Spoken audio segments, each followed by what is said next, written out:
Hello friends, in this video I'm going to tell you what is pituitary gland. This is the rough diagram of pituitary gland.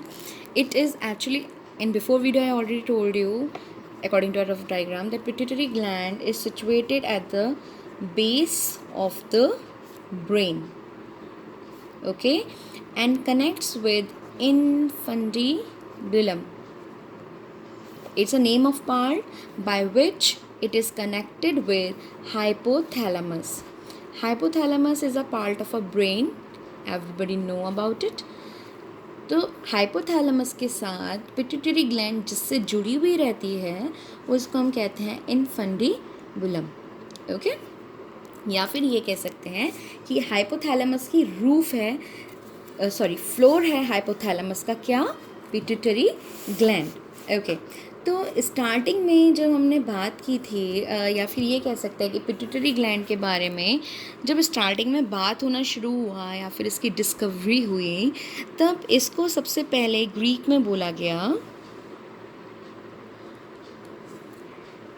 पिट्यूटिया. Okay, Greek में इसको बोला गया पिट्यूटिया, पिट्यूटिया, जिसका मतलब होता है फैल्गम और म्यूकस. मतलब दिमाग में या ब्रेन में आपकी जितनी भी गंदगी होती है उस टाइम माना जाता था कि वो सारा वेस्ट कौन इकट्ठा करता है? आपका पिट्यूटरी ग्लैंड इकट्ठा करता है. बट धीरे धीरे डिकेट जैसे जैसे निकलते गए तब प्रॉपर इसका फंक्शन क्या हुआ? डिस्कवर हुआ. पिट्यूटरी ग्लैंड का प्रॉपर फंक्शन डिस्कवर हुआ और उसके बाद में पिट्यूटरी ग्लैंड के लिए नेम चेंज कर दिया गया और इसका नाम बना हाइपोफाइसिस. हाइपो मीन्स होता है down, okay, and physis mean होता है टू ग्रो. अब बट ऑब्वियस बायोलॉजी को हम बोलते हैं दैट जो फादर ऑफ बायोलॉजी हैं वो ग्रीक से जुड़े हुए थे, Aristotle, everybody know about it. तो उनके जितने भी वर्ड्स हैं या जो बायोलॉजी की मेन टर्म्स हैं वो जनरली हम कहाँ से लेते हैं? लैटिन से या ग्रीक लैंग्वेज से. तो हाइपोफाइसिस में जो फाइसिस वर्ड है वो ग्रीक में लिखा जाता है फाइलीन, और जिसका बेसिक मीन्स क्या होता है? To grow. लेकिन बायोलॉजी में हम उसे क्या कहते हैं? हाइपोफाइसिस, जिसका मतलब है टू ग्रो डाउन साइड और डाउनवर्ड. तो आप इसके डायग्राम से देख सकते हैं ब्रेन में जो हाइपोथैलेमस का पार्ट है, ओके, थैलेमस की जो फ्लोर होता है उस फ्लोर की डाउन साइड ग्रोथ होती है हाइपोफाइसिस. लेकिन आज भी कॉमनली हम इसको क्या बोलते हैं? पिट्यूटरी ग्लैंड बोलते हैं. अगर हम इसका एवरेज वेट देखते हैं एडल्ट में, तो एडल्ट में इसका एवरेज वेट होता है 0.5 to 0.6 ग्राम. सी कितना छोटा वेट है. और फीमेल्स के अंदर इसका साइज थोड़ा सा क्या होता है? बड़ा होता है. ओके, आप पिट्यूटरी ग्लैंड को मास्टर ग्लैंड भी बोलते हैं. ओके, मास्टर ग्लैंड हम पिट्यूटरी ग्लैंड को क्यों बोलते हैं? तो इसका बेसिक रीज़न है, मास्टर क्या करता है क्लास में? टू कंट्रोल एवरी चिल्ड्रन और every student of the class. And principal क्या करता है? वो पूरे स्कूल का कंट्रोल करता है. तो same for pituitary gland. Pituitary gland आपकी बॉडी के अंदर जो अदर ग्लैंड्स हैं उनको क्या करती है? कंट्रोल करती है. इफ़ हम से वेरी करेक्टली इसको बोला जाता है master gland. Okay, master gland because it is the main place for everything that happens within the endocrine system. endocrine system में जो भी होगा वो सब कौन कंट्रोल करता है? आपका पिट्यूटरी ग्लैंड कंट्रोल करता है. ओके, अब हम हाइपोथैलेमस की बात कर रहे थे. मैंने यहाँ पर एक वर्ड यूज़ किया था हाइपोथैलेमस. ओके, तो ब्रेन के अंदर हाइपोथैलेमस का भी एक इम्पॉर्टेंट पार्ट है. Whenever I am taking nervous system I am going to tell about what is hypothalamus.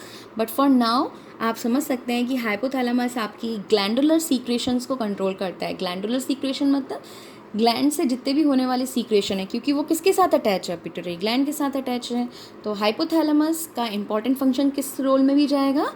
Glandular secretion के कंट्रोल में भी जाएगा. अनदर इज़ आपकी इंटरनल बॉडी कंडीशंस को कंट्रोल करता है हाइपोथैलेमस. आपके बॉडी के टेम्परेचर को कंट्रोल करता है और भी बहुत सारी एक्टिविटीज़ है. व्हेनेवर आई टेक ब्रेन और nervous system I will explain it briefly.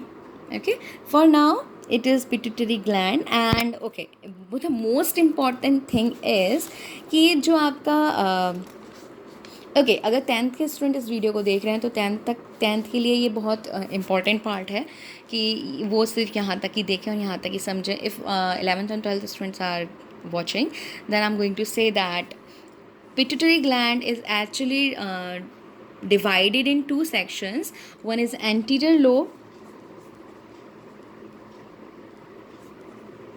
and second is posterior lobe. Anterior means आगे का और पोस्टीरियर मीन्स पीछे का. तो एंटीरियर लोब जो होती है आपकी, उसके लिए एक पर्टिकुलर वर्ड यूज़ करते हैं जिसका नाम है अडीनो हाइपोफाइसिस. देखिए हाइपोफाइसिस तो आपका वैसे का वैसे ही रहेगा, पर एंटीरियर के लिए आपने क्या वर्ड यूज़ कर दिया, अडीनो. ओके, वाइल पोस्टीरियर के लिए आप क्या यूज़ करेंगे, न्यूरो. अब इनके नाम से ही आपको पता चल जाना चाहिए कि इनके फंक्शंस क्या होंगे. जब हम बात कर रहे हैं अडीनो हाइपोफाइसिस की या फिर एंटीरियर पिट्यूटरी की, एंटीरियर लोब एंटीरियर पिट्यूटरी, तो ये एंटीरियर पिट्यूटरी का फंक्शन क्या होता है कि ये कम्युनिकेशन सेट करती है between hypothalamus okay and pituitary gland by chemicals. मतलब क्या अपनी बॉडी से या अपनी ग्लैंड से वो जितने भी केमिकल हार्मोन्स रिलीज़ करती है, चाहे वो रिलीजिंग हार्मोन हो या इनहिबिटिंग हार्मोन हो. इनहिबिटिंग हार्मोन जो आपको नेगेटिव फीडबैक देते हैं हमारी बॉडी में. ओके, तो इनको जो रिलीज़ करता है वो सब एंटीरियर पिट्यूटरी और हाइपोथैलेमस के बीच में जो कम्युनिकेशन चलता है वो सिर्फ एंटीरियर पिट्यूटरी के थ्रू चलता है. ओके, और जो आपके रिलीजिंग इनहिबिटिंग हार्मोन्स होते हैं वो हाइपोथैलेमस के स्पेशलाइज्ड न्यूरॉन से रिलीज़ होते हैं जिनको हम न्यूरो सीक्रेटरी सेल कहते हैं. ओके, और अगर हम आगे का देखेंगे, अगर इसको ज़्यादा ब्रीफली हम जाएंगे इसके अंदर अडीनो के अंदर, तो this video is going so long, so I am taking only briefly. Okay, और अगर हम पोस्टीरियर लोब की बात कर रहे हैं तो पोस्टीरियर लोब अगेन हाइपोथैलेमस और पोस्टीरियर पिट्यूटरी के बीच में जो कम्युनिकेशन बनता है वो भी न्यूरोसिक्रेटरी सेल के थ्रू बनता है. ये डिस्टेंस बहुत शॉर्ट होता है हाइपोथैलेमस का पिट्यूटरी ग्लैंड के साथ. इधर जो आपके हार्मोन्स होते हैं वो सिर्फ 2 हार्मोन निकलते हैं पिट्यूटरी ग्लैंड से, सिर्फ और सिर्फ 2 हार्मोन रिलीज़ होते हैं. ओके, सो पिट्यूटरी ग्लैंड से सिर्फ 2 हार्मोन रिलीज़ होते हैं. This one is posterior and this one is anterior. I am sorry for making it wrong. This one is, और न्यूरो हाइपोफाइसिस से 2 हार्मोन रिलीज़ होते हैं. वन इज़ ऑक्सीटोसिन और second is ADH, that is anti diuretic hormone. तो अगर आपको ADH का function जानना है तो ADH नॉर्मली हम ऑक्सीटोसिन, ADH आपका एंटी डायूरेटिक हार्मोन है जिसको हम वैसोप्रेसिन भी कहते हैं. ये आपके बॉडी में किसका फंक्शन करेगा, आपकी जो नर्व्स या फिर ये कह सकते हैं कि जो आपका ब्लड प्रेशर है उसको आर्टरीज़ में कंट्रोल करने का काम आता है. दूसरा एलिवेट करता है ADH normally. And second is kidney के ट्यूब्यूल्स जो होते हैं जिसमें वाटर को प्रमोशन का मिलता है, वाटर का रीअब्जॉर्प्शन में जो प्रमोट करता है वो उसका काम होता है. ऑक्सीटोसिन आपके पोस्टपार्टम ग्लैंड है, पोस्टपार्टम के लिए यूज़ की जाती है जिसमें मिल्क का इजेक्शन होता है, कॉन्ट्रैक्शन होता है यूटेराइन मसल्स का, या फीमेल ट्रैक तक स्पर्म्स का जो ट्रांसपोर्टेशन होता है उसमें कौन हेल्प करता है, oxytocin.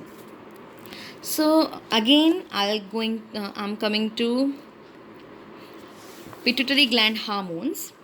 So there are many hormones secreted by pituitary gland, named as number 1, the most important one is, because hypophysis इसका नाम दिया गया है, that means ये आपको क्या करवाएगा, grow करवाएगा. GH is growth hormone. I'm not writing H full form because it is normal thing to